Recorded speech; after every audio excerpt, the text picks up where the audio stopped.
Welcome to my new video. आज का हमारा टॉपिक है 12वीं हिंदी अध्याय 2 पतंग। स्टार्ट करते हैं। निम्नलिखित काव्यांश को ध्यानपूर्वक पढ़कर सप्रसंग व्याख्या कीजिए और नीचे दिए गए प्रश्नों के उत्तर दीजिए। तो हम व्याख्या कर रहे हैं। व्याख्या नंबर 1 है, सबसे तेज बौछारें गईं, भादो गया सवेरा हुआ, अपनी नई चमकीली साइकिल तेज चलाते हुए, घंटी बजाते हुए, जोर जोर से चमकीले इशारों से बुलाते हुए, पतंग उड़ाने वाले बच्चों के झुंड को चमकीले इशारों को बुलाते हुए, आकाश को इतना मुलायम बनाते हुए।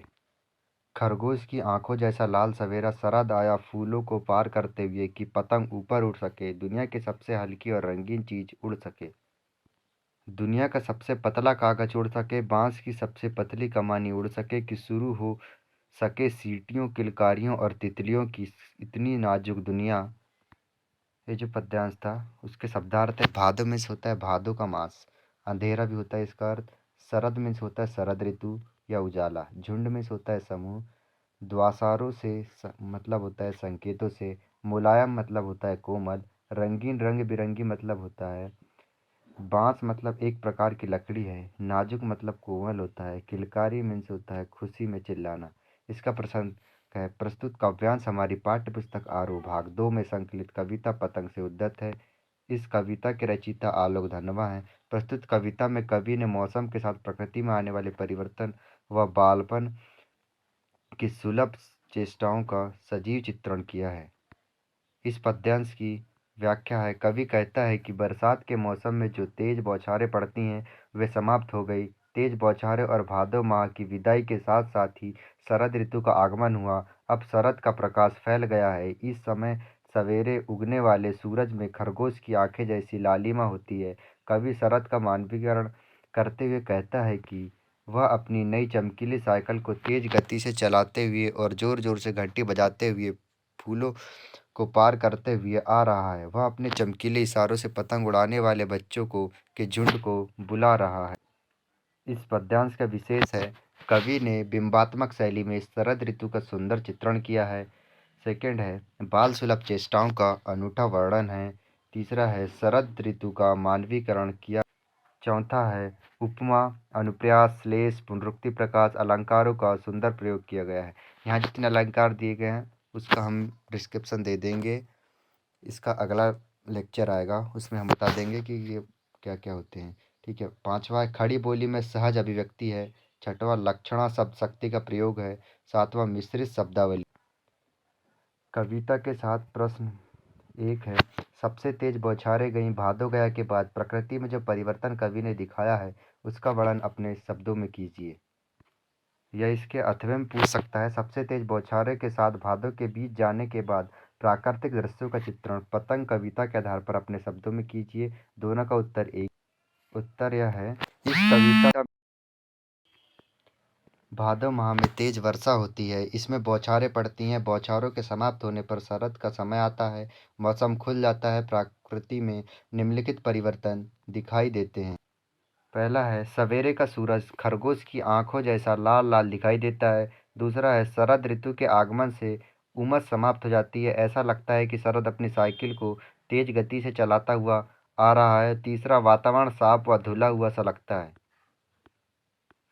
इसके बाद है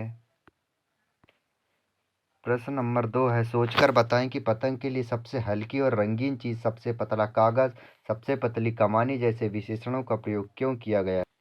इसका उत्तर है, कवि ने पतंग के लिए सबसे हल्की और रंगीन चीज, सबसे पतला कागज, सबसे पतली कमानी जैसे विशेषणों का प्रयोग किया है। वह इसके माध्यम से पतंग की विशेषता तथा बाल सुलभ चेष्टाओं को बताना चाहता है। बच्चों भी हल्के होते हैं, उनकी कल्पनाएं रंगीन होती हैं, वे अत्यंत कोमल व निश्चल मन के होते हैं। इसी तरह पतंगें भी रंग बिरंगी हल्की होती हैं, वे आकाश में दूर तक जाती हैं। इन विशेषणों के प्रयोग से कवि पाठकों का ध्यान आकर्षित करना चाहता है।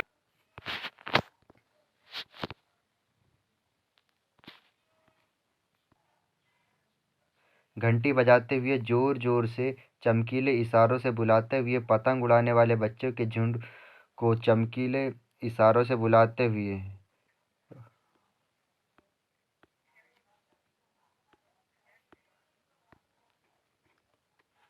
इसका उत्तर है, इस अंश में कवि ने स्थिर व गतिशील आदि दृश्य बिंबों को उकेरा है।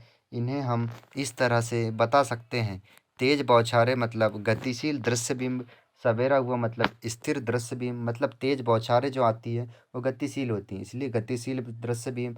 सवेरा हुआ मतलब स्थिर दृश्य बिंब। खरगोश की आंखों जैसा लाल सवेला मतलब स्थिर दृश्य बिंब। पुलों को पार करते हुए मतलब गतिशील दृश्य बिंब। अपनी नई चमकीली साइकिल तेज चलाते हुए मतलब गतिशील दृश्य बिंब। घंटी बजाते हुए जोर जोर से मतलब श्रव्य बिंब। चमकीले इशारों से बुलाते हुए मतलब गतिशील दृश्य। प्रश्न नंबर 4 है, जन्म से ही वे अपने साथ लाते हैं कपास। कपास के बारे में सोचे कि कपास से बच्चों का क्या संबंध बन सकता है। उत्तर है, कपास व बच्चों के मध्य गहरा संबंध है। कपास हल्की, मुलायम, गद्देदार व चोट सहने में सक्षम होती है। कपास की प्रकृति भी निर्मल व निश्चल होती है। इसी तरह बच्चे भी कोमल व निश्चल स्वभाव के होते हैं। उनमें चोट सहने की क्षमता भी होती है। उनका शरीर भी हल्का व मुलायम होता है। कपास बच्चों की कोमल भावनाओं व उनकी मासूमियत का प्रतीक। प्रश्न नंबर 5 है, पतंगों के साथ साथ वे भी उड़ रहे हैं। बच्चों का उड़ान से कैसा संबंध बनता है। पतंग बच्चों की कोमल भावनाओं के परिचायक है। जब पतंग उड़ती है तो बच्चों का मन भी उड़ता है। पतंग उड़ाते समय बच्चे अत्यधिक उत्साहित होते हैं। पतंग की तरह बालमन भी हिलोरें लेता है। वह भी आसमान की ऊंचाइयों को छूना चाहता है। इस कार्य में बच्चे रास्ते की कठिनाइयों को भी ध्यान में नहीं रखते हैं। अन्य महत्वपूर्ण प्रश्न में प्रश्न नंबर 1 है, आसमान में रंग बिरंगी पतंगों को देखकर आपके मन में कैसे ख्याल आते हैं, लिखिए। इसका उत्तर आप अपने हिसाब से भी लिख सकते हैं, लेकिन इसका ऑफिशियल आंसर है, आसमान में रंग बिरंगी पतंगों को देखकर मेरा मन खुशी से भर जाता है। मैं सोचता हूँ कि मेरे मन में भी पतंगों की तरह अनगिनत रंग होने चाहिए ताकि मैं भरपूर जीवन जी सकूँ। मैं भी पतंग की तरह खुले आसमान में उड़ना चाहता हूँ। मैं भी नई ऊंचाइयों को छूना चाहता। प्रश्न नंबर 2 है, रोमांचित शरीर का संगति का जीवन के लय से क्या संबंध है। उत्तर आएगा, रोमांचित शरीर का संगीत जीवन की लय से उत्पन्न होता है। जब मनुष्य किसी कार्य में पूरी तरह लीन हो जाता है तो उसके शरीर में अद्भुत रोमांच व संगीत पैदा हो जाता है। वह एक निश्चित दिशा में गति करने लगता है। मन के अनुकूल कार्य करने से हमारा शरीर भी उसी लय से कार्य करता है। अगला है लघुरात्मक प्रश्न। प्रश्न नंबर 1, पतंग कविता का प्रतिपाद्य लिखिए। 2018 में क्वेश्चन ये पूछा गया है, मोस्ट आईएमपी क्वेश्चन है इसका। इस कविता में कवि ने बाल सुलभ इच्छाओं व उमंगों का सुंदर वर्णन किया है। पतंग बच्चे की उमंग व उल्लास का रंग बिरंगा सपना है। शरद ऋतु में मौसम साफ हो जाता है। चमकीली धूप बच्चों को उत्कर्षित आकर्षित वे करती है। वे इस अच्छे मौसम में पतंगे उड़ाते हैं। आसमान में उड़ती हुई पतंगों को उनका बालमन छूना चाहता है। वे भय पर विजय पाकर गिर गिर कर भी संभलते रहते हैं। उनकी कल्पनाएं पतंगों के सहारे आसमान को पार करना चाहती हैं। प्रकृति भी उनका सहयोग करती है। तितलियां व उनके सपनों को की रंगीनें बढ़ाती हैं। प्रश्न नंबर 2 है, शरद ऋतु और भादों में अंतर स्पष्ट कीजिए। उत्तर आएगा इसका, भादों के महीने में काले काले बादल उमड़ते हैं और तेज बारिश होती है। बादलों के कारण अंधेरा सा छाया रहता है। इस मौसम में जीवन रुक सा जाता है। इसके विपरीत शरद ऋतु में रोशनी बढ़ जाती है। मौसम साफ होता है, धूप चमकीली होती है और चारों तरफ उमंग का माहौल होता है। ये भादों और शरद ऋतु में अंतर है। प्रश्न नंबर 3 है, शरद का आगमन किस लिए होता है। इसका उत्तर आएगा, शरद का आगमन बच्चों की खुशियों के लिए होता है। वे पतंग उड़ाते हैं। वे दुनिया की सबसे पतली कमानी के साथ सबसे हल्की वस्तु को उड़ाना शुरू करते हैं।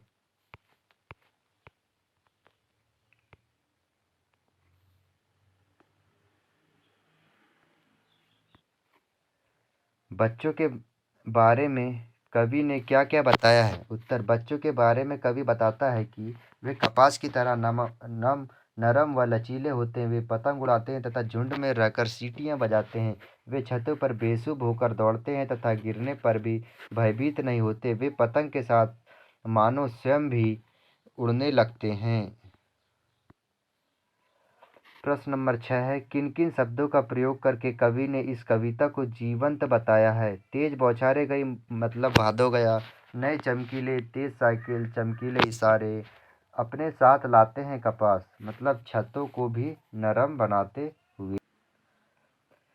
थैंक यू सभी को, आपने वीडियो देखा। अगला लेक्चर जल्द आएगा, पिछला लेक्चर देख लीजिएगा जाके। Thank you, bye.